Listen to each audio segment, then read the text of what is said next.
सवाल यह है कि एक हीरा 100 एटीएम के या 100 एटमॉस्फेयर के प्रेशर से दबाया जा रहा है तो उसकी डेंसिटी या कसाफत में कितने फीसद तब्दीली आएगी।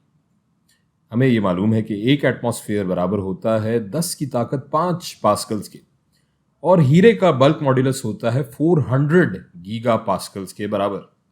बल्क मॉड्यूलस हम जानते हैं, हमें बताता है कि हमें कितना प्रेशर चाहिए होता है किसी भी चीज़ को 100% कंप्रेस करने या उसे सुकेड़ने या दबाने के लिए। तो इस सवाल के मुताबिक हीरे को 100% कंप्रेस करने के लिए हमें 400 गीगा पास्कल प्रेशर चाहिए होता है, जो कि इसके बल्क मॉड्यूलस की सूरत में दिया गया है। तो यहाँ जैसे कि हमने पिछली वीडियो में देखा था, बड़ी आसानी से अपने सवाल का जवाब निकाल सकते हैं, लेकिन इस सवाल में एक फ़र्क यह है कि हमें कंप्रेशन के बारे में नहीं बल्कि कसाफत की तब्दीली या चेंज इन डेंसिटी के बारे में पूछा गया है। कसाफत या डेंसिटी से हमें पता चलता है कि किसी चीज़ के एक यूनिट के हुजम में कितना मास मरकूज है। तो पहले हम कसाफत का फार्मूला लिख लेते हैं। कसाफत यानी डेंसिटी, जिसे हम रो से जाहिर करते हैं, ये बराबर होती है मास बटा वॉल्यूम। और चूंकि हुजूम तब्दील हो रहा है, इसका मतलब है कि कसाफत भी तब्दील होगी। सो यही हमें निकालना है, यानी कि हमें change in density divided by density, ये हमें डेल्टा रो डिवाइडेड बाय रो मालूम करना है।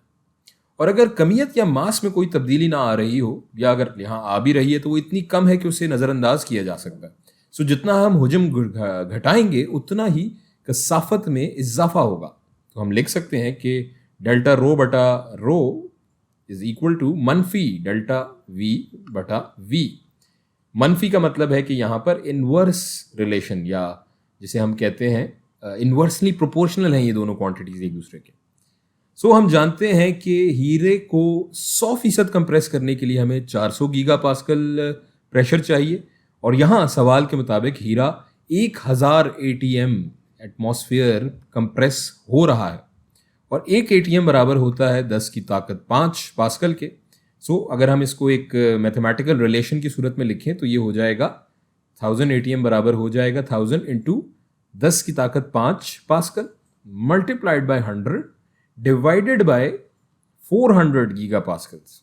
इसको हम मजीद आगे फर्दर सॉल्व कर लेते हैं। ये पास्कल और पास्कल आपस में कट जाएंगे, और अगर इसको हम सॉल्व करें, इसको आप कैलकुलेटर से वेरीफाई कर सकते हैं, तो हमारे पास जवाब आ जाएगा 0.025% अशारिया 0.025%।